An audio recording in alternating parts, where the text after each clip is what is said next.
Hello engineers, welcome to our channel. So આ વિડિયોની અંદર આપણે શીખીશું the converters used in HVDC transmission system. So converter, that means which is convert the AC to DC or the vice versa.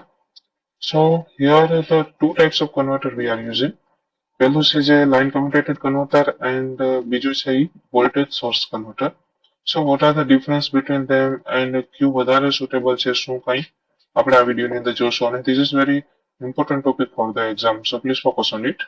Line commutated converter, that means a line commutated converter is a type of power electronic converter that used in a high voltage DC transmission system. અને આ converter છે એ થાઇરિસ્ટર based converter છે. That means કે આપણે જે simple AC to DC કરીએ છીએ, આપણે માનો કે હાફ વેવ રેક્ટિફાયર છે કે ફૂલ વેવ રેક્ટિફાયર છે, તો એની અંદર આપણે ડાયોડનો યુઝ કરીએ છીએ. કે જે ડાયોડની અંદર આપણે જોઈએ છીએ કે હાફ વેવ રેક્ટિફાયર ની અંદર જે પોઝિટિવ હાફ સાયકલ માટે તેની ફોરવર્ડ બાયસમાં હશે તો એની અંદર કન્ડક્શન થશે, અને જ્યારે રિવર્સની અંદર રિવર્સ બાયસની અંદર હશે નેગેટિવ સાયકલમાં હશે, દેટ્સ વાય એની અંદરથી કરંટ ફ્લો નહીં થઈ શકે. અને જ્યારે આપણે જોઈએ છીએ કે ફૂલ વેવ રેક્ટિફાયર ની અંદર શું હશે તો કે એની અંદર આપણે બે ડાયોડનો યુઝ કરીએ છીએ કે જેમાં એક diode during the positive cycle કરશે ને એક ડ્યુરિંગ નેગેટિવ સાયકલ. સો આ રીતના એનું થઈને આપણને ફૂલ વેવ મળતું હોય છે. જ્યારે લાઇન કમ્યુટેટેડ કન્વર્ટર ની અંદર આપણે ડાયોડની જગ્યાએ આપણે થાઇરિસ્ટર નો ઉપયોગ કરીએ છીએ. દેટ્સ વાય આને થાઇરિસ્ટર બેઝડ કન્વર્ટર કહેવામાં આવે છે. બરાબર, સ્વિચિંગ તરીકે આપણે થાઇરિસ્ટર નો ઉપયોગ કરીએ છીએ. અને thyristor is a current control device છે and therefore it is called the current source converter. આપણને ખબર છે કે થાઇરિસ્ટર છે એ શું છે તો કે કરંટ કંટ્રોલ ડિવાઇસ છે. એની અંદર આપણે જેનો કરંટ એની અંદર જાય છે, એન્ટર થાય છે, એ કરંટને આપણે કંટ્રોલ કરીને આપણે જે થાઇરિસ્ટર છે એને કંટ્રોલ કરી શકીએ છીએ. દેટ્સ આપણે આ એલસીસી ને શું કહી શકીએ છીએ તો કે કરંટ સોર્સ કન્વર્ટર બી આપણે કહી શકીએ છીએ. એની જગ્યાએ જે વીએસસી છે તો વીએસસી ની અંદર થાઇરિસ્ટર ની જગ્યાએ શું યુઝ થશે તો કે આઈજીબીટી ઓર ધ મોસ્ફેટ થશે. અને જે આઈજીબીટી છે એ વોલ્ટેજ કંટ્રોલ્ડ ડિવાઇસ છે, જેના કારણે આપણે એને વોલ્ટેજ સોર્સ કન્વર્ટર બી કહી શકીએ છીએ. તો આપણે થોડુંક આને કમ્પેરેટિવ સ્ટડી કરી કહેવાય છે. બરાબર છે, તો આ બહુ જરૂરી છે યાદ રાખવા માટે as well as the proper understanding માટે. સો આવું કરવું જોઈએ આપણે. After that the HVDC converters have the one or more 6 pulse thyristor bridges. જે HVDC converters છે આપણે એને એક અથવા તો વધારે જે 6 pulse thyristor bridges હશે એ હશે. અને જ્યારે each bridges ની અંદર શું હશે તો કે 6 thyristor valves હશે. each bridges ની અંદર મતલબ માનો કે એક આપણે thyristor બ્રિજ છે તો એની અંદર દરેક બ્રિજ ની અંદર 6 થાઇરિસ્ટર વાલ્વ્સ હશે અને વાલ્વ્સ ની અંદર હંડ્રેડ્સ ઓફ ઇન્ડિવિજ્યુઅલ થાઇરિસ્ટર આપણે કનેક્ટેડ કરેલા હશે. રેડી. અને એલસીસી એચવીડીસી ટ્રાન્સમિશન સિસ્ટમ તો active power flow is control by the adjusting the firing angle. હવે મિત્રો આપણને એ તમને હજી નહીં ખબર હોય કે ફાયરિંગ એંગલ અને એક્સાઇટેશન એંગલ શું છે. તો એલસીસી એચવીડીસી ટ્રાન્સમિશન સિસ્ટમ ની અંદર આપણે જે એનો એક્ટિવ પાવરનો ફ્લો આપણે જો કંટ્રોલ કરવો હોય તો એ આપણે excitation angle as well as the firing angle છે કે જે આપણે ફાયરિંગ એંગલ આપણે અમુક પીરિયડ્સ માટે થઈને આપણે જે માનો કે આલ્ફા છે તો એની અંદર આપણે આલ્ફા આવશે કે આલ્ફા આપણે 30 આપણે કર્યો તો એ એનો ફાયરિંગ એંગલ કહેવાય. બરાબર છે, તો એ 60 થી ચાલુ થશે અને એની જગ્યાએ આલ્ફા આપણે 0 છે તો એ 30 થી ચાલુ થશે. આ ફાયરિંગ એંગલ છે. પછી એક્સાઇટેશન છે, આને વગેરેથી આપણે એને કંટ્રોલ કરી શકીએ છીએ. પછી એડવાન્ટેજ ની વાત કરીએ તો એડવાન્ટેજ શું છે તો કે ability to handle the high power level efficiently. જે હાઈ પાવર લેવલ છે એને એફિશિયન્ટલી હેન્ડલ કરી શકે છે. પછી relatively simple and reliable. Reliable મતલબ કે લોંગ ટર્મ માટે ચાલી શકે છે અને સિમ્પલ છે આનું construction compare to the HVDC converter technology. જે બીજી ટેકનોલોજી છે એની કમ્પેરિઝનમાં સારું છે.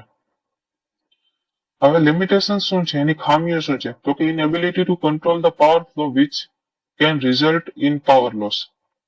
હવે આની એબિલિટી એવી છે કે જે પાવર ફ્લો કંટ્રોલ કરી શકે છે કે જેના કારણે શું થશે તો પાવર લોસ થાય છે ઘણો. LCC require the reactive power to operate.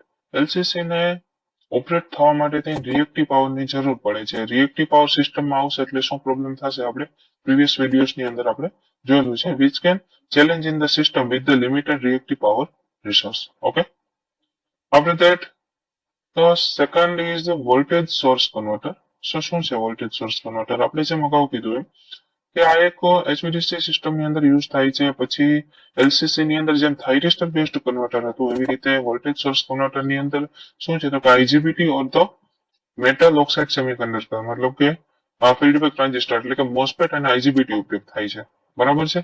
This allows the more precise control. જો આઈજીબીટી અહીંયા આપણે આઈજીબીટી ને મોસ્ફેટ યુઝ કર્યા, થાઇરિસ્ટર શું કામ નહીં?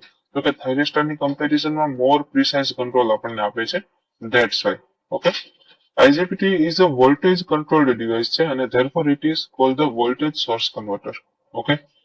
હવે એના એડવાન્ટેજીસ ને એની લિમિટેશન્સ આપણે જોઈએ કે ability to control the power flow and the voltage level into the system. હવે આ છે ને પાવર ફ્લો છે અને વોલ્ટેજને કંટ્રોલ કરી શકે છે. This allows for more precise and the flexible power transmission.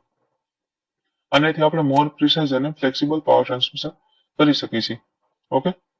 પછી છે તો capable of providing the reactive power support. પછી જે ઓની અંદર એક લિમિટેશન્સ હતી કે જે લિમિટેડ રિએક્ટિવ પાવર સોર્સની અંદર આપણે મેન્ટેન કરવાનું હતું અને જ્યારે એલસીસી ની અંદર એને ઓપરેટ થવા માટે ત્યાં રિએક્ટિવ પાવર સોર્સની જરૂર પડતી હતી. તેની જગ્યાએ જે આ વોલ્ટેજ સોર્સ કન્વર્ટર છે શું કરશે આપણને? તો કે રિએક્ટિવ પાવર સપોર્ટ પ્રોવાઈડ કરે છે કે જેના કારણે જે આપણે રિએક્ટિવ પાવર જો આપણે લિમિટેડ હશે તો એના કારણે શું થશે? તો કે સિસ્ટમની જે સ્ટેબિલિટી છે ને ઇમ્પ્રુવ થશે.